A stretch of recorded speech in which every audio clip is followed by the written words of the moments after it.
अस्सलाम वालेकुम, welcome back NPIT tips YouTube channel. आज मैं आपके साथ MGT 502 organisational behaviour lecture number 29 share करूंगी।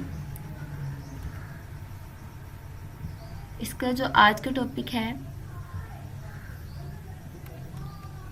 वो है why do we study organisational behaviour. हम ऑर्गेनाइजेशनल बिहेवियर की क्यों स्टडी करते हैं? हम ऑर्गेनाइजेशनल बिहेवियर की इसलिए स्टडी कर रहे होते हैं ताकि हमने एज अ ऑर्गेनाइजेशनल में जो worker employees as a manager work कर रहे होते हैं वो अपने बिहेव को मैनेज कर सकें कि उन्हें वहाँ पर कैसे बिहेव करना है और कैसे ऑर्गेनाइजेशन के लिए वर्क करना है, और ताकि उनका बिहेव अच्छा होना चाहिए ताकि लोग उनसे इम्प्रेस हों और ऑर्गेनाइजेशन जो ऑब्जेक्टिव हासिल करना चाह रही है वो अपने ऑब्जेक्टिव हासिल कर सके। इसके बाद यहाँ पे है ऑर्गेनाइजेशनल बिहेवियर की रिसर्च की जाती है ताकि हम उसके जो ऑर्गेनाइजेशन में जो इवेंट हो रहे हैं उसको अंडरस्टैंड कर सकें, और ऑर्गेनाइजेशन के इवेंट्स कैसे लोगों पर वहाँ पर जो एम्प्लॉय वर्कर्स उसके इंटरनल जो होता है इन्वायरमेंट कैसे उनके ऊपर इन्फ्लुएंस कर रहा होता है, और ऑर्गेनाइजेशनल के जो प्रिडिक्ट इवेंट्स होते हैं उनको कैसे प्रिडिक्ट करना होता है।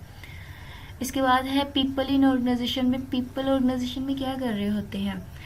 बेसिकली वो वर्क कर रहे होते हैं, उनका भी एक दूसरे के साथ रिलेशन होता है एज अ मैनेजर का एम्प्लॉय के साथ और एम्प्लॉय का मैनेजर के साथ। Understanding the basic nature of the individual organisation interface help us to appreciate the nature of individual differences. अगर हम अंडरस्टैंड करें कि बेसिक नेचर के मीन कि हर कोई इंडिविजुअली तौर पर तो एक जैसे बिहेव नहीं कर सकता, हर एक का कुछ बहुत ज़्यादा काम लोग होते हैं, कुछ बहुत ज़्यादा अग्रेसिव, तो उनको मैनेज करना ये सब वो हमें जब तक नेचर के बारे में पता नहीं होगा हम कैसे उनको मैनेज करेंगे। ये डिफरेंस हमें क्या करता है, turn play critical role in determining various important work place behaviour of a special relevance to manager के मैनेजर ने कैसे वर्क प्लेस में बिहेवियर को मैनेज करना होता है। इसके बाद है individual is group behaviour. Individual का जो बिहेव होता है वो डिफरेंट होता है एज लाइक अ ग्रुप के लोग, हम एक जब ग्रुप में की सूरत में लोग वर्क कर रहे होते हैं उनका बिहेव डिफरेंट हो जाता है, मीन कि वो एक दूसरे से मोटिवेट भी हो रहे होते हैं और लर्निंग भी कर रहे होते हैं, एक दूसरे को एज अ टीच भी कर रहे होते हैं, एज अ लीडर्स इंफॉर्मेशन भी एक दूसरे को शेयर कर रहे होते हैं। इंडिविजुअल डिफरेंसेस में क्या होता है, इंडिविजुअल्स के उसके एट्रीब्यूट्स क्या हैं, vary from one person to another, कि हर कोई एक जैसा नहीं होता, हर एक का बिहेव दूसरे से अलग होगा।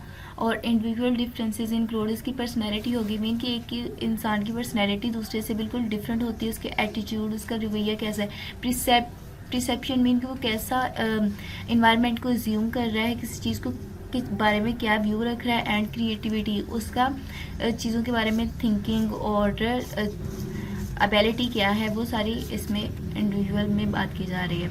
Understanding the basic of the human behaviour,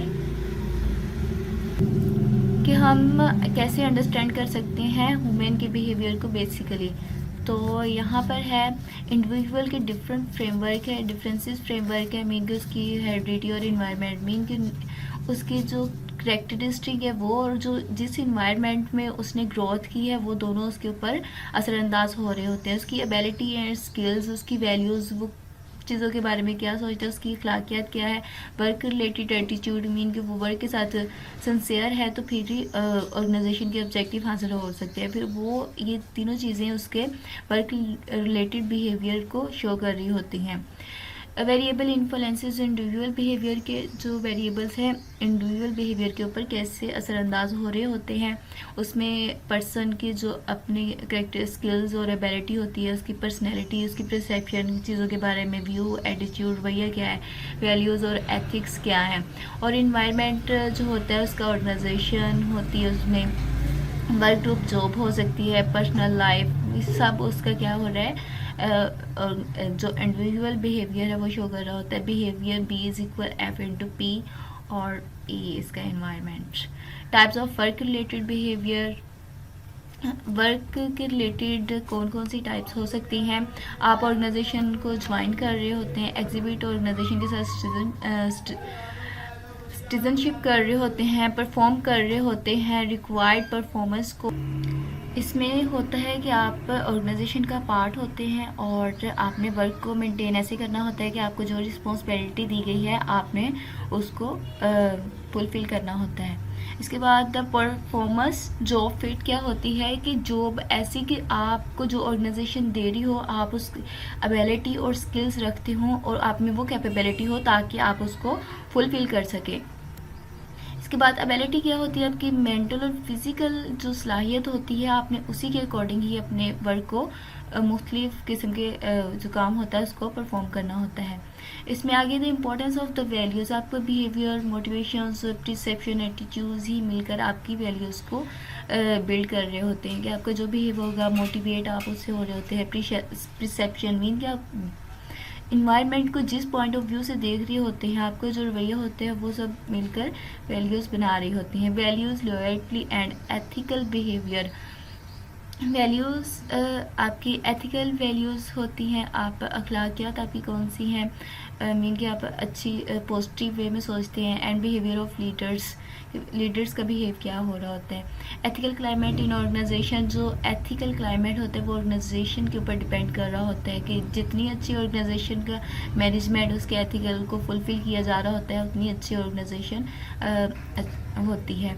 components of attitudes क्या हो सकते हैं, कोग्निटिव होते हैं मीन के थिंकिंग वाले, अफेक्टिव होते हैं फीलिंग वाले, और बिहेवियर होते हैं डूइंग मीन आपने कुछ करके दिखाना होता है इसमें।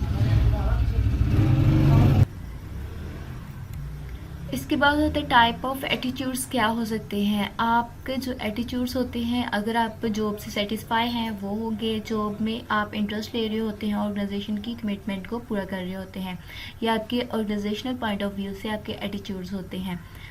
आगे पर्सनैलिटी क्या होती है, अफेक्ट कर रही होती है आपकी पर्सनैलिटी, एक पर्सन की जो पर्सनैलिटी होती है वो दूसरे के ऊपर इफेक्ट कर रही होती है क्योंकि आप जिसके बारे में सोचते हैं, जो पर्सनैलिटी आपको ज़्यादा अट्रैक्ट कर रही होती है आप उसी को अबे कर रहे होते हैं और जैसा बनने की कोशिश करते हैं। और as well as their pattern of inner and outer measurable traits mean कि आप जो इंटरनली तौर पर आपकी ट्रेड्स हैं, आपकी कैरेक्टरिस्टिक है वो भी आपके ऊपर असरअंदाज हो रही होती है और आपका इन्वायरमेंट भी आप पर असरअंदाज हो रहा होता है। तो ये सब मिलकर आपकी पर्सनैलिटी को बिल्ड कर रहे होते हैं। लोगों ऑफ कंट्रोल क्या होता है कि एक इंडिविजुअल का जो बिहेवियर होता है वो अफेक्ट कैसे करती है पर्सनैलिटी, आपकी personality variable that affect individual behaviour, कि आपकी पर्सनैलिटी जो भी करेक्टरिस्टिक है वो आपके इंडिविजुअल बिहेवियर को अफेक्ट कर रहे होते हैं। इंटरनल में क्या होता है आपका कि आपकी जो भी अपनी रिस्पॉन्सिबिलिटी है मीन कि आप उनको personal controls and personal responsibility जितनी भी आप अपने ऊपर कंट्रोल कर रहे होते हैं और जो रिस्पॉन्सिबिलिटी दी जा रही है उसको मैनेज कर रहे होते हैं। एक्सटर्नल आप इस बात पर बिलीव कर रहे होते हैं कि आउट साइड का जो फोर्सेस है, जैसे आपकी किस्मत होगी, चांस मिल गया आपको, या अदर पीपल जो आपको कंट्रोल कर रहे होते हैं वो आपकी एक्सटर्नल फोर्सेस होती हैं। Personality, because the characteristic create the permanent for people behavior there, they give us the framework of the predicting behavior। जो characteristic होती है ना आपकी personality की वो उससे पैरामीटर आई मीन कि आपको personality को assume कर लिया जाता है कि आपका कैसा बिहेव होगा और आप वर्क फ्रेम में कैसा बिहेव करेंगे मीन के as a employee as a worker. आगे इमोशंस एंड मूड्स क्या होते हैं, ये बहुत इंपॉर्टेंट है। इमोशंस मीन कि आपके फेशियल एक्सप्रेशन से पता चल जाता है कि आपका कैसा बिहेव है। ये जो फर्स्ट वाला है ये शो कर रहा है कि न्यूट्रल है, और ये वाला जो सेकंड वाला है वो शो कर रहा है कि सरप्राइज़ है, किसी चीज़ को देख के अचानक कोई खुशी मिल जाना, उससे भी इंसान सरप्राइज़ हो जाता है कि अचानक ऐसा हुआ कि आपको अगर आप ऑर्गेनाइजेशन में वर्क कर रहे हो आपको और ज़्यादा टास्क मिल गई कि आपको परफॉर्म करनी, इस वजह से भी आप सरप्राइज़ हो जाते हैं। इसके बाद ये खुशी वाला है हैप्पीनेस, अचानक से आपको कुछ जब खुशी मिलती है उसकी वजह से। और ये फेयर वाला है कि अगर आपसे कोई गलती हो जाए, मे भी आप घर में कोई गलती कर लेते हैं एज अ चाइल्ड तो आपको मामा से पनिशमेंट मिलेगी या डांट मिलेगी, और एज अ ऑर्गेनाइजेशन में अगर मैनेजर होता है अगर कोई रॉन्ग वर्क हो गया तो वह आप इसकी वजह से भी फेयर में आ जाते हैं। ये वाला फेयर को शो कर रहा है, और ये जो है सैडनेस को शो कर रहा है, और ये एंगर को मीन के गुस्से वाले बिहेव को शो कर रहा है। इसके बाद इंडिविजुअल बिहेवियर परसेप्शन मीन कि ये बताया जा रहा है कि हर कोई इसको अपने अपने पॉइंट ऑफ व्यू से देखेगा। कुछ ये कहेगा कि ये एक ही लाइन में एक ही हाइट पे खड़े हैं, लेकिन कुछ कहेंगे ये डिफरेंट हाइट पे खड़े हैं, ये ऊंचाई के नीचे, लेकिन ये लाइनिंग की वजह से ऐसा लग रहा है एग्जैक्टली ये एक ही लाइन में खड़े हैं। आगे उन्होंने कहा परसेप्शन क्या होती है, a process by which individual organize and interact their sensory impression in order to give meaning to their environment। Mean कि आप सेंस से जिसको कर रहे होते हैं, सोच रहे होते हैं कि दैट इज़ ऐसे हो सकता है या आप डिफरेंट व्यूज़ को देख रहे होते हैं और उसी के अकॉर्डिंग अपने एनवायरनमेंट में जैसे देखते हैं इसको कहते हैं इसका ये ऐसे हो सकता है, तो फिर वो आपकी परसेप्शन होती है। But why is it important, because people behaviour is based on their perception of what reality is not on reality itself. लेकिन ये ज़रूरी भी नहीं कि जो आप अज्यूम कर रहे हो इन्वायरमेंट को वही इटसेल्फ रियलिटी हो। The word that is perceived in the word that is behaviourally important.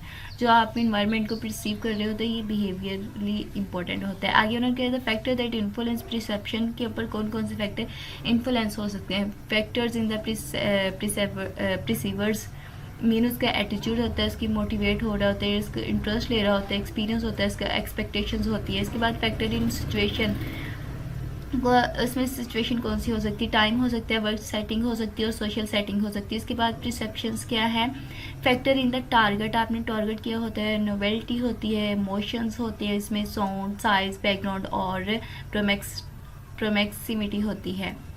इसके बाद है सोशल परसेप्शन क्या होती है, the process which individual attempt to combine, integrate and interpret information about other. Mean कि इसमें आपने इन्फॉर्मेशन को कंबाइन करना होता है और दूसरों से इन्फॉर्मेशन लेनी होती है।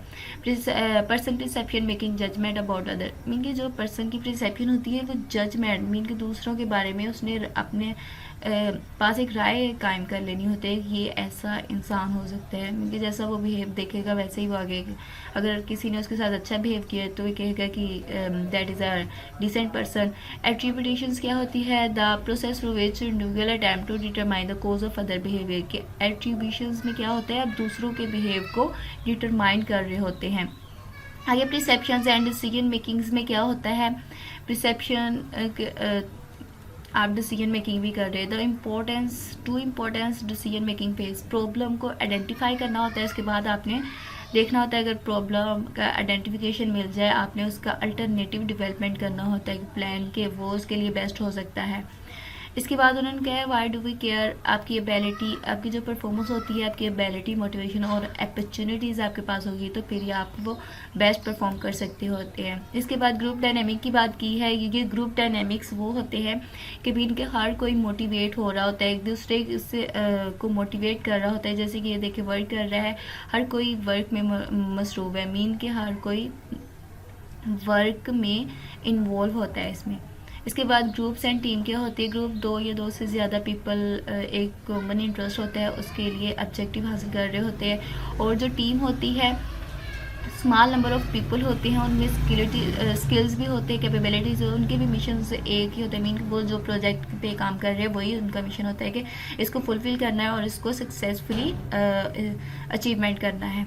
तो ये इसमें बात की जा रही है। इसमें ग्रुप रूल्स क्या होते हैं, टास्क ओरिएंटेड रूल्स होते हैं उसमें। इसके बाद रिलेशन ओरिएंटेड रूल्स होते हैं, उसमें टास्क परफॉर्म की जा रही होती है और सेल्फ ओरिएंटेड रूल्स को माइनस कर दिया जाता है। इसमें टास्क ओरिएंटेड रूल्स में इनिशिएटर्स होते हैं, मीन के जिन्होंने इनिशियली प्रोजेक्ट को स्टार्ट करना होता है। इन्फॉर्मेशन सीकर्स होते हैं, इन्फॉर्मेशन को तलाश करने वाले, इन्फॉर्मेशन को फाइंड करने वाले होते हैं। ओपिनियन गिवर्स होते हैं, उन्होंने कुछ होते हैं जिन्होंने ओपिनियन देना होता है। एनर्जियर होते हैं जो एनर्जी दे रहे होते हैं ग्रुप को। और इसके बाद रिलेशन ओरिएंटेड रूल्स क्या होते हैं, हारमोनाइजर्स मीन के हम मांगी रखते हैं, कॉम्प्रोमाइज़र होते हैं, इनकरेजर होते हैं और एक्सपीडिएटर्स होते हैं। सेल्फ ओरिएंटेड में ब्लॉकर्स, रिकॉग्निशन सीकर्स होते हैं, डिनोमिनेटर्स होते हैं, अवॉइडर्स होते हैं, मीन के अवॉइड कर रहे होते हैं कि कोई भी कॉन्फ्लिक्ट कायम ना हो।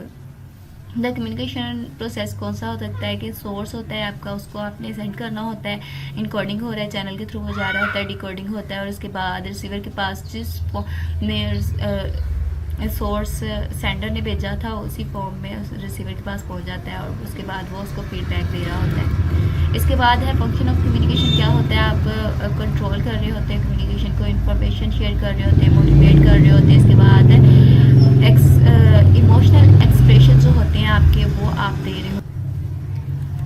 इसके बाद है टेक्नोलॉजी एंड कम्युनिकेशंस। क्या होता है, अब चूँकि टेक्नोलॉजी का मॉडर्न दौर है, तो इसमें क्या होता है कि लोग मेल के थ्रू अपनी इंफॉर्मेशन सेंड कर रहे होते हैं, एक दूसरे से कनेक्ट कर रहे होते हैं। इंटरनेट के थ्रू आप मीटिंग अरेंज कर रहे होते हैं, मीन के डिफरेंट कंट्रीज़ में लोग बैठे होते हैं और वहाँ पर उनकी जूम पर, स्काइप पर वगैरह आपकी ना जो इन्फॉर्मेशन होती है वो एक दूसरे के साथ एक्सचेंज हो रही हो।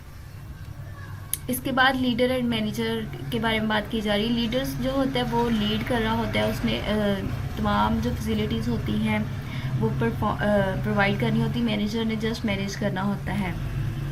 ट्रस्ट एंड लीडरशिप क्या होता है, trust and integrity. Trust mean और लीडरशिप ये दोनों इम्पोर्टेंट है। मीन कि आप लीडर के ऊपर बिलीव कर रहे होते हैं कि वो आपकी रहनुमाई कर रहा होता है और आपको इन्फॉर्मेशन प्रोवाइड कर रहा होता है। जहाँ पे भी आपको कोई प्रॉब्लम आ रही है उसने उसकी इन्फॉर्मेशन को ढूंढ के देना होता है और आपकी प्रॉब्लम सॉल्व करनी होती है।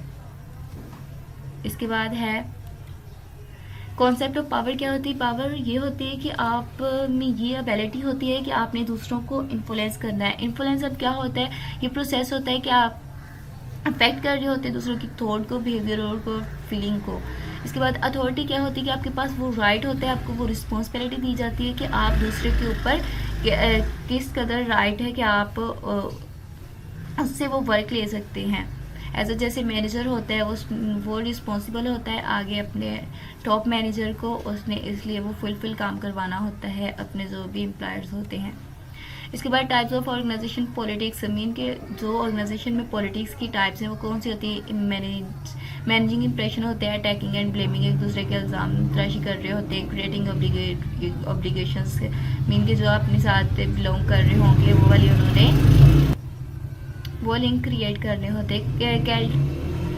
कल्टिवेटिंग नेटवर्क, मीन कि वो उनका नेटवर्क कल्टिवेट कर जाता है, उन्होंने डिफरेंट नेटवर्क्स बनाने शुरू कर देने होते हैं। कंट्रोलिंग इन्फॉर्मेशन के जो इन्फॉर्मेशन होती है वो अपने पास ही रखते हैं, दूसरों तक शेयर नहीं होने देते। फॉर्मिंग अलियंस, जिससे क्या होता है कॉन्फ्लिक्ट कायम हो जाते हैं। इसके बाद क्या है, dependency the key to power. जो डिपेंडेंसी होती है वो की टू पावर होती है। मीन के अगर कोई आपके ऊपर डिपेंड कर रहा है तो फिर आपके पास जो अथॉरिटी है उसी के अकॉर्डिंग, मीन कि आपने अगर किसी से वर्क लेना है, अगर आप एज अ मैनेजर हैं तो एम्प्लॉय से वर्क ले रहे हैं तो वो आपके ऊपर जो आपके एम्प्लॉय होते हैं वो डिपेंड कर रहे होते हैं। ट्रांजिशन इन कॉन्फ्लिक्ट थॉट्स क्या होती है, कैसे आपकी जो कॉन्फ्लिक्ट थॉट्स है वो कैसे ट्रांजिशन हो रही होती है। ट्रेडिशनल व्यू की आपने एक रिवायती ख्याल बनाया होता है। ह्यूमन रिलेशन व्यूज़ हो सकते हैं कि आपका जिन लोगों के साथ व्यूज़ होता है। इंट्रैक्शनिस्टिक व्यूज़ होते हैं कि आप जिनके साथ इंटरेक्ट कर रहे होते हैं। इसके बाद कॉन्फ्लिक्ट को कैसे मैनेजमेंट किया जाता है, इसके लिए भी स्ट्रेटजी बनाई जाती है ताकि जो ऑर्गेनाइजेशन का इन्वायरमेंट है उसको पीसफुल बनाया जा सके। इसके बाद है determine the negotiation outcomes. Negotiation के आउटकम्स कैसे निकलते हैं, फर्स्ट वाला तो या तो विन कर रहा होता है, दूसरा लॉस कर रहा है। ये भी हो सकता है कि दोनों लॉस कर रहे हो और ये भी पॉसिबिलिटी होती है कि दोनों ही विन कर रहे हों। ये आपका एमसीक्यूज में आ सकता है पीछे वाला नेगोशिएशन का। थर्ड पार्टी नेगोशिएशन में कौन कौन सी क्वालिटीज़ होनी चाहिए कि वो जो होती है मुज़ाकरात करके दो पार्टीज़ के दरमियान जो कॉन्फ्लिक्ट हो रहा होता है उसको सॉल्व कर सके। थर्ड पार्टी में प्रोसीजरल फेयरनेस होनी चाहिए, मीन कि वो एज अ फेयर मैन की तरह काम कर रहा हो, उसमें एफिशिएंसी हो, ये काबिलियत हो कि वो जो प्रॉब्लम है उसे सॉल्व कर सके।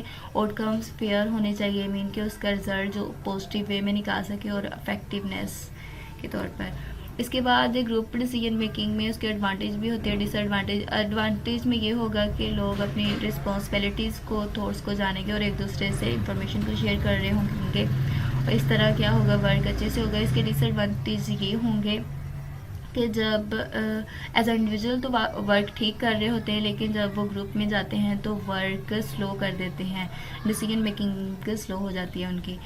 तो यहाँ तक था। Please like and subscribe my channel for latest update. अगर फिर भी आपको इसमें कोई कन्फ्यूजन हो तो आप कमेंट सेक्शन में पूछ सकते हैं।